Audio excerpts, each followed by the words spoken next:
Good evening, everybody, and welcome to the virtual home of the Princeton Public Library here on Zoom, where we like to host engaging talks for our community. We're so glad that you are here with us this evening. I'm Janie Herman. I am the manager of adult programming and of the exhibits at the library. And tonight we are here for an art talk about our current exhibit that is up in the library's reading room on Iranian architectural gems. And so tonight we are going to be having the photographer here who is going to be discussing the exhibit, which is called Whispers of Time. And it's going to highlight the photographs that are on display. So at this point, I want to turn everything over to and turn on the camera to Farzaneh Tahmasbi, who is here to join us. And if you have any questions, you can put them in the chat or in the Q&A, and I will come on at the end and we will have a chance to speak directly. So right now, I'm going to ask Farzaneh to take it away. Thank you, Jenny. Thank Good you. evening, everyone. Thank you for joining me today and deciding to spend this evening with me to explore a small part of Persian architecture. It's truly exciting to share what I know about Iranian architecture with you guys. Firstly, I would like to extend my heartfelt thanks to Princeton Public Library for hosting my exhibition and organizing this talk. This means a lot to me. Thank you so much. So allow me to introduce myself. I am Farzaneh. I'm originally from Iran. I completed my undergraduate studies in architecture in my home country and pursued a master's degree focused on historical Iranian architecture. During my studies, I had the chance to travel and capture the beauty of Iranian or Persian architecture. 3 years ago, I moved to the US to further my knowledge in architectural design and earned my second master's degree from Temple University. Currently, I work as a designer, continuing to explore and innovate in the field of architecture. Since moving here, making new friends and interacting with different people, I've realized that many Americans don't know much about Iran, or they don't have a realistic image of my country. This sparked the idea of having an exhibition like this to help people learn a little bit more about the beauty of my homeland. Now, let's dive into one of the gems of Persian architecture. So this photograph taken by a friend and featuring me unintentionally, I know I kind of photobombed this beautiful building, but it is showcasing one of the magnificent residential buildings in Iran. It is called Burjardi House, located in Kashan. It was built in 1857 on 3 stories, which have different parts. It consists of a beautiful rectangular courtyard, delightful wall paintings, and 3 132 feet tall wind towers that help cool the house. These are the wind towers. I don't know if you can see my I don't know. Do you see this? Yes, these are the wind towers that I'm talking about. Well, I will talk about these wind towers later on, but considering that the central cities of Iran, including Kashan, are located in the heart of the desert, efforts have always been made to design the architecture of buildings in a way that keeps the interior spaces cooler and more pleasant during the hot seasons. And on the other hand, also make the interior spaces warmer than the outdoor environment during the cold and winter seasons. So wind towers are one of the innovative solutions developed by Iranian architects for cooling indoor spaces using a passive approach. On the hottest summer days, cool and pleasant air is directed toward these houses' rooms through these wind towers placed on the roof, making the interior spaces very balanced and comfortable. There is an interesting story actually behind the construction of this house. A well-known figure proposed for his son to marry the daughter of one of the greatest merchants in Kashan, who was also the owner of the famous Tabatabai house. I will show you that house later on. That house is so beautiful and glorious as well. Anyway, the girl's father was okay with the son, but he declared that he would agree to the marriage on the condition that the groom's house be equal to the bride's father's house. The father and his son accepted this condition, and only a few days later, they started the design and the construction of a house as beautiful as the Tabatabai house in the same neighborhood.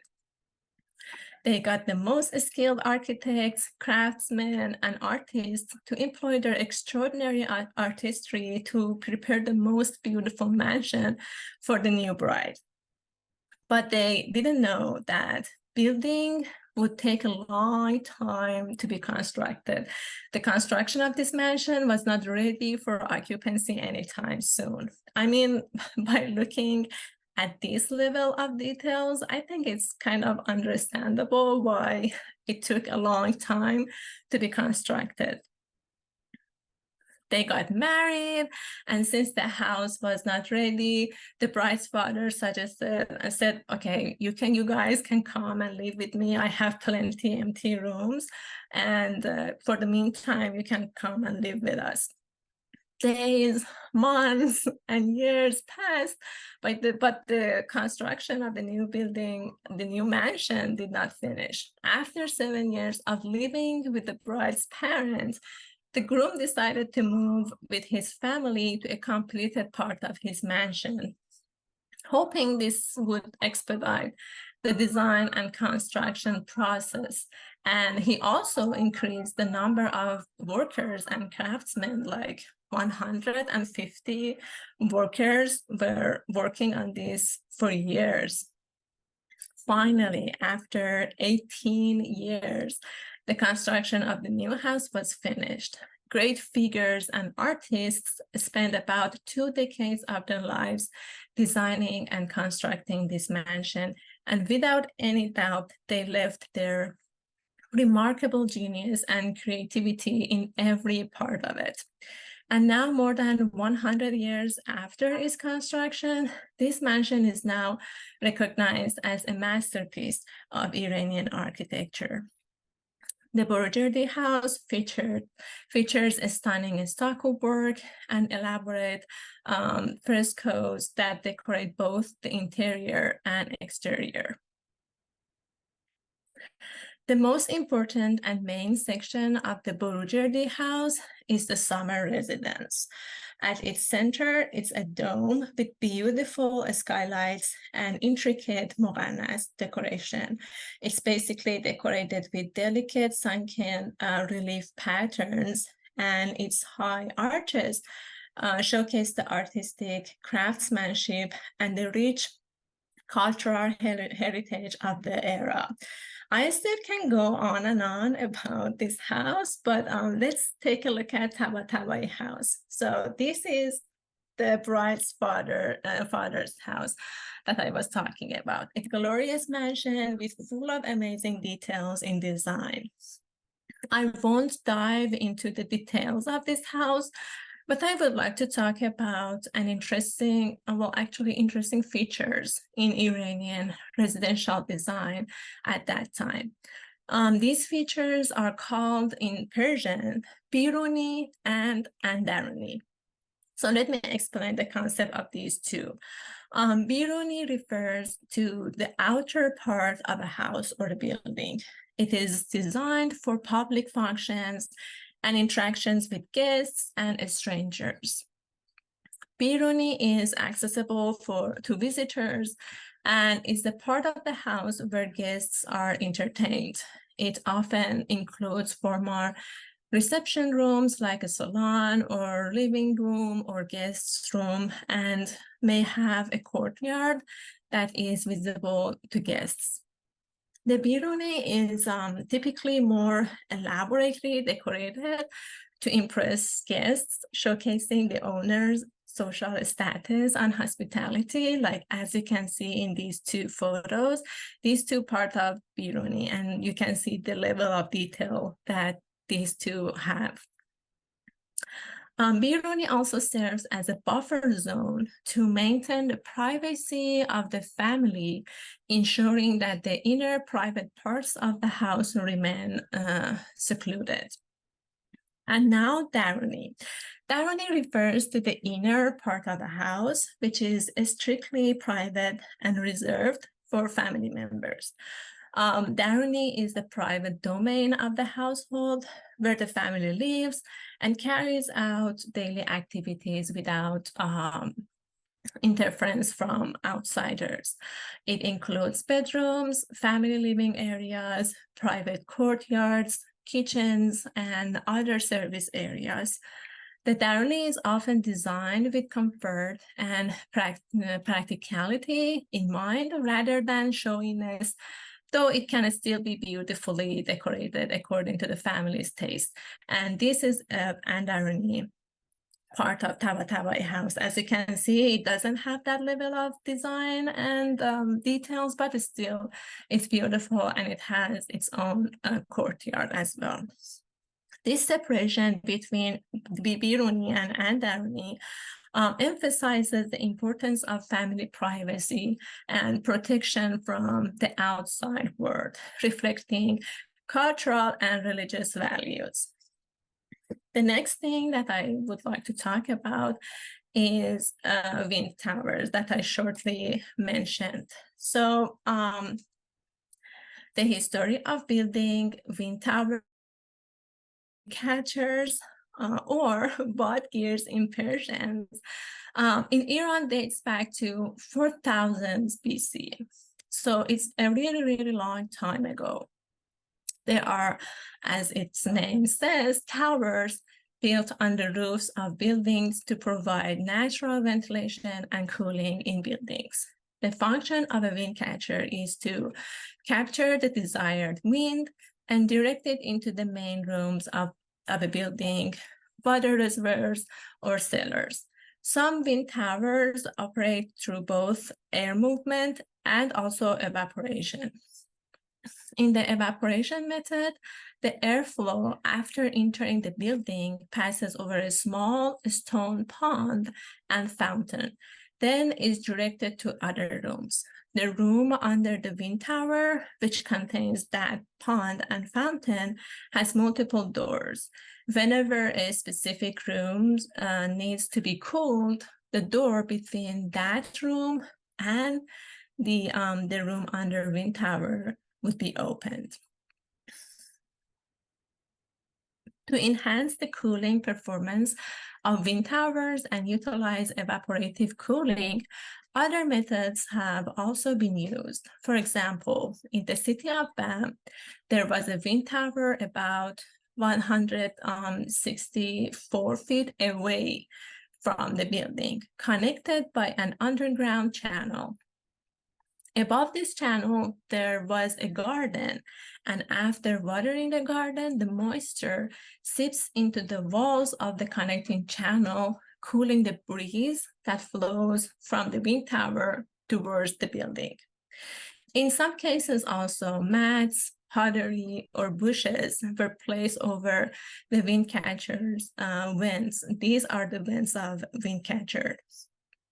And water was sprinkled on them to increase the moisture and cooling of the incoming air.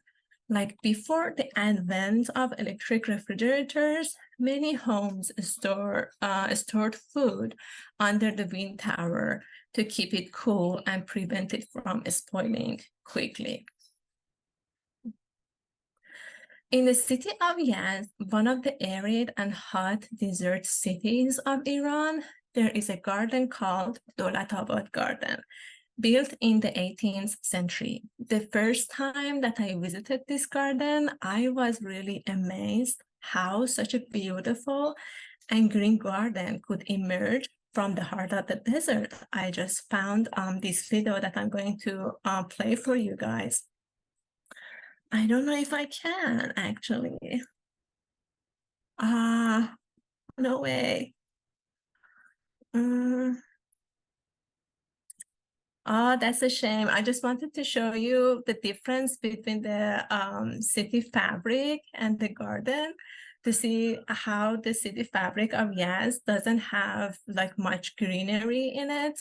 And the difference, the contrast between the city and the garden is amazing. I don't know how I can, in the presentation mode, I don't know how I can play this video. Anyway, probably at the end, I will show you. Well, anyway, this garden is one of the oldest gardens in Yazd and is also registered as a UNESCO World Heritage Site. In the middle of this garden, there's a beautiful mansion that used to be the residence of one of the rulers of Yazd and a place for governmental affairs. The tallest wind towers in the world, standing at 108 feet, is located in this garden. This is the wind tower. In an era without electrical technology, like imagine people managed to build something so incredible to ventilate and cool their interior spaces. I don't know. Oh, it doesn't work. Next, I would like to talk about an element that I really like and is quite amazing in Iranian architecture. And that is, oh, now it's playing. Okay. As you can see, the difference between the city and the garden was quite amazing. The city doesn't have that much greenery, but the garden is full of trees and it's so beautiful. Like especially at that time, water shortage was another issue, although the Iranian architects and designers came up with cool ideas and structures to store the ice and water and transfer it from one place to another. Okay. Next, I would like to talk about ceilings. Iranian architecture is always full of intricate details, and one of the parts of buildings that has received special attention is the ceiling. I remember doing a research on a historical building, and I wanted to write about its ceiling, but I couldn't find any good photos of it, and I was like, okay, fine, I'll do it myself. This led me to make it to a point to always capture the ceilings of any building I visited. As a result, I created an archive of Iranian ceilings. Whenever I visited a place, the first thing I would do was looking up and examining the ceiling. I always still do that. It became a habit, actually. This practice allowed me to appreciate the unique and novel craftsmanship involved in creating these architectural marvels. Each ceiling tells a story and showcases the skill and artistic sensibilities of the artist who built them. Persian historical ceilings are a perfect blend of art and mathematics, and the more you look into them, the more impressive they get. These ceilings are all about complex geometric patterns that are super precise. The shapes, like hexagons, stars, and interlocking polygons, are calculated to fit together perfectly, making the design look seamless and balanced. Do you see these kind of honeycomb-like structures? These are called mogarnas, and they are like 3D puzzles. Each piece is carefully calculated to fit just right with the piece next to it. They not only look beautiful and cool, but also they create amazing light and shadow effects. The ceilings follow principles of symmetry and proportion, which makes them so pleasing to the eye. They often use the golden ratio to achieve perfect balance as well. These ceilings Persian builders used lightweight materials and clever techniques to create large open spaces without needing heavy beams. This is why you see such grand open interiors in Iranian historical buildings.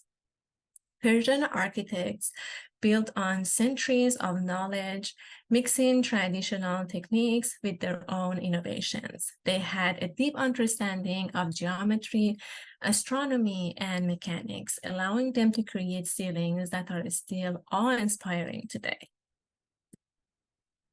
Like these beautiful ceilings belong to a palace in Isfahan called Ali Qapu, built in the early 17th century. Ali Qapu, which means Great Gate, is one of the most famous palaces of the Safavid era, situated on the western side of a really famous square called Nakhsh Jahan Square in Isfahan, Iran. This 158 feet tall, 6-story building has countless notable architectural features, perhaps the most famous of which is the 6-story music hall where the king would host royal receptions and parties.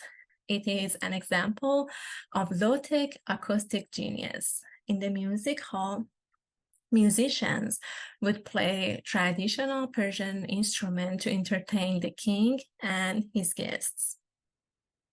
Along all four sides of the upper half of the music hall walls, as well as within the mini muqarnas ceilings, is a double wall design featuring a unique pattern of plaster niches cut out in the shapes of vases and other vessels. These not only add visual beauty, but more importantly, they absorb echoes and create what was perhaps the first low-tech quadraphonic sound system long before the advent of electric power transmission. If you stand in the music hall and clap, you will notice there is no echo. In a room of such size and volume, the wall design ensured that all the king's guests would hear the live music with clarity and without distortion. As I mentioned, the Ali Qapu Palace is in Nakhsh Jahan Square. This square is massive and stunning, built between 1598 and 1629 during the Safavid era. It's a UNESCO World Heritage Site surrounded by impressive buildings connected by 2-story arcades, which still are in use. The square is, as I mentioned, is home of some of the most significant architectural marvels of Iranian architecture, including the Ali Qapu Palace, the Sheikh Lutfullah Mosque, and the Shah Mosque, and the Isfahan Grand Bazaar. The square was designed for polo games and public gatherings. It's huge, measuring 525 feet wide and 1,837 feet long, which exemplifies the Safavid designers and urban planners' ability to blend urban planning with aesthetic beauty and functionality.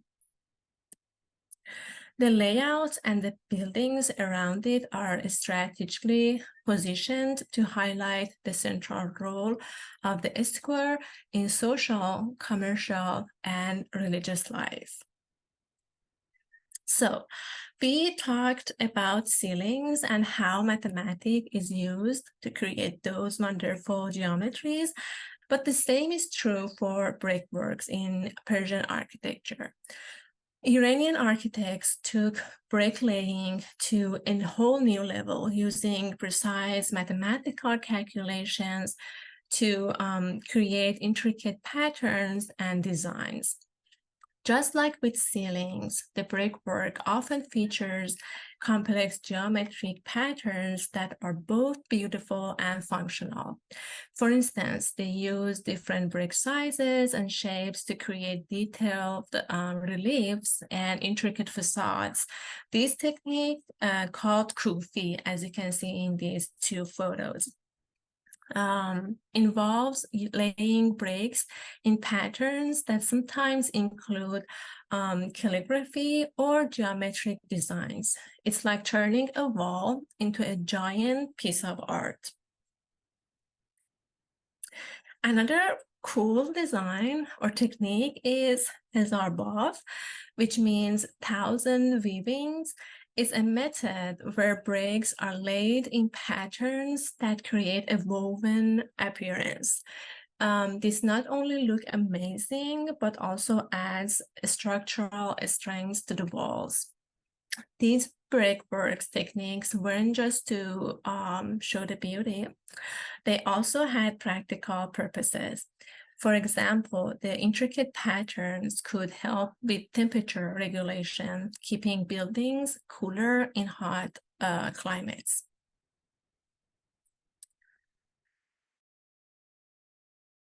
Overall, Persian brickwork, like their ceilings, showcases a perfect blend of art and mathematics. It's fantastic. It's actually fascinating. It's fantastic how they use simple materials like bricks to create such complex and beautiful designs. The precision and creativity involved are truly mind-blowing, making Iranian architecture stand out even today.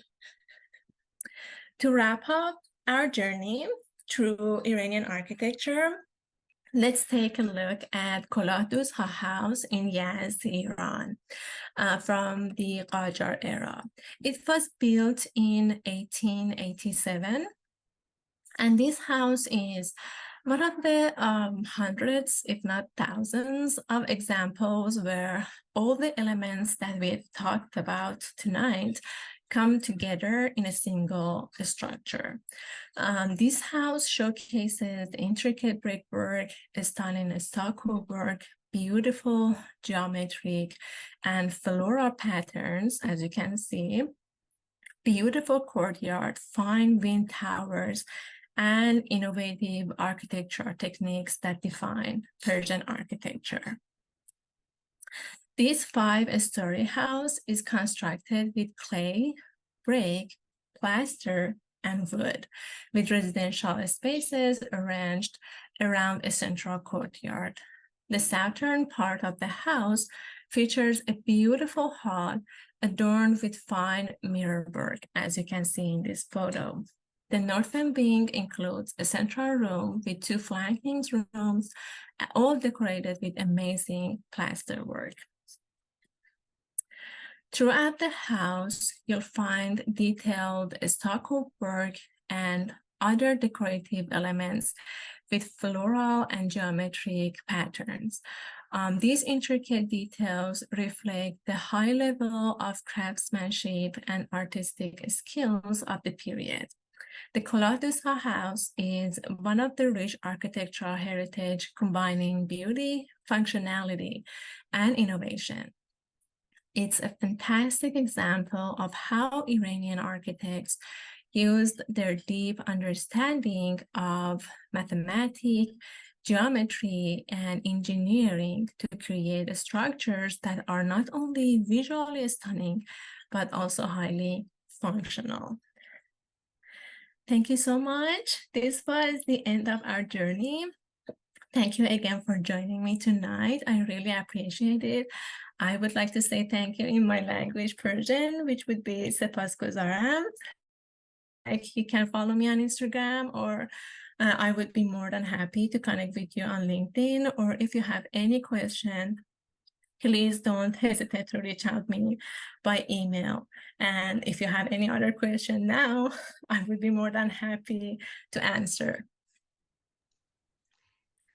Okay, so if you're on the call, you can put your questions right in the chat or in the Q&A if you prefer, and I will moderate them. But I did have a question, Farzaneh. Can you just tell us a little bit more about your background and how especially you got interested in the ceilings and all the details that you put in your beautiful, beautiful photographs. And I do hope that people will come by the library before this exhibit comes down to view these in person, because they are so beautiful. So can you just tell us where your interest came, when it started?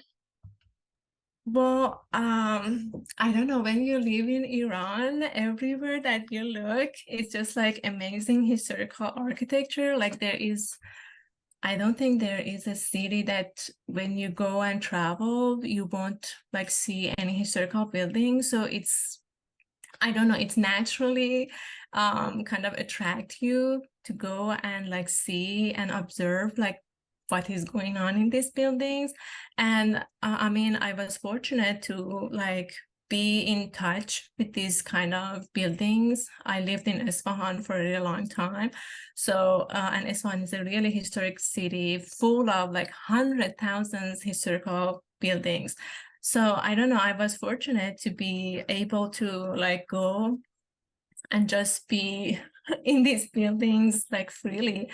I don't know, it's just like these ceilings, like they are so fascinating. Whenever I look at these photos, I'm just like, oh my gosh, they are so beautiful.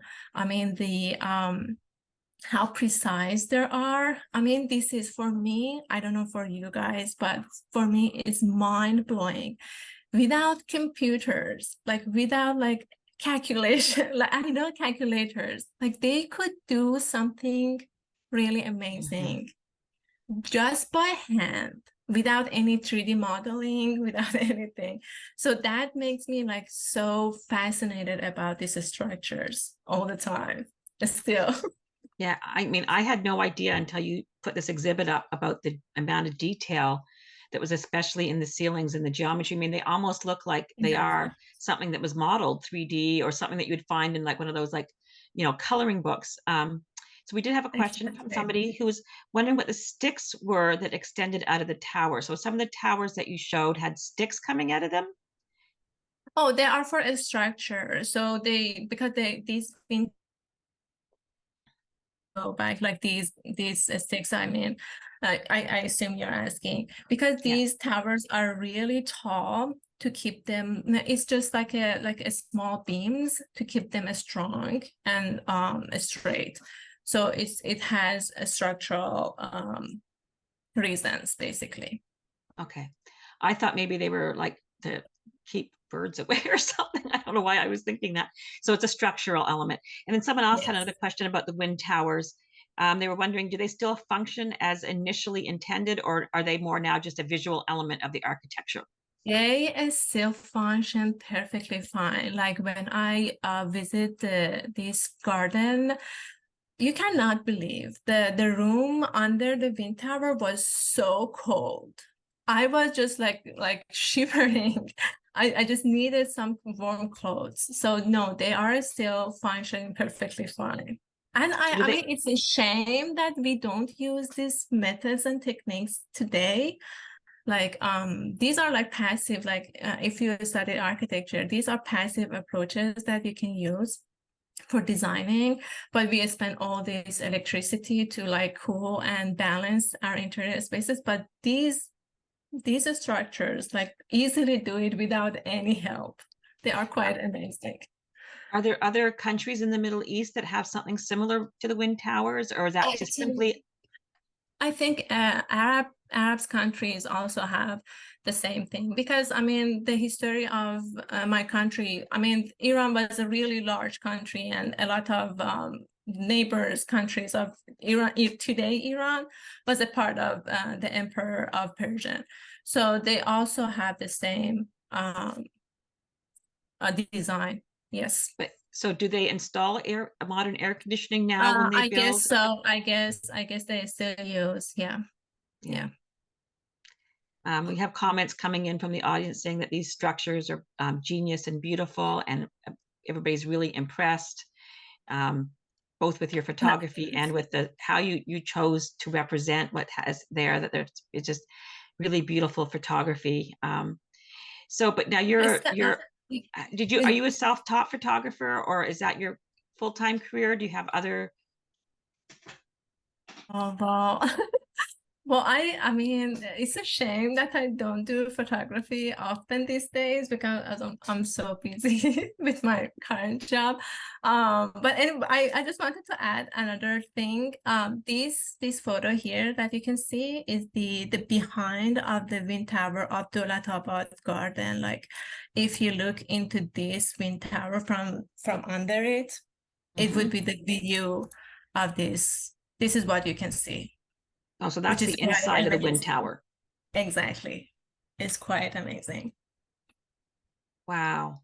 I'm going to have to go read up on this now. This is really fascinating. Um, are there any other questions from our audience? Um, I mean, you covered so much so beautifully, and I just want to, the library wants to thank you for allowing us to exhibit your photos and for giving this talk tonight. And I understand that you'll be back in Central Jersey in 2025 with an exhibit at the Plainsboro Library. So if you don't have a chance to get into the Princeton Public Library before the exhibit comes down this weekend, be on the lookout for the Plainsboro Public Library, which is going to host the exhibit next. And you can go over there and see it as well. And I know that you're studying right now. You have an architecture background and you're working in an Uh, I architecture firm. I got graduated last year, so I now work as a designer in a firm in Philadelphia, actually. Yes. Okay. So that's great. So this is really both a passion and a career is looking at this architecture, and the passion is the photography to do it, right? That's Yeah. great. Well, thank you for Thank you. sharing this with us. Of And course. so I think we'll say good night for now, and we'll see you soon. Okay. Good night, everybody. Thank you. Thank you.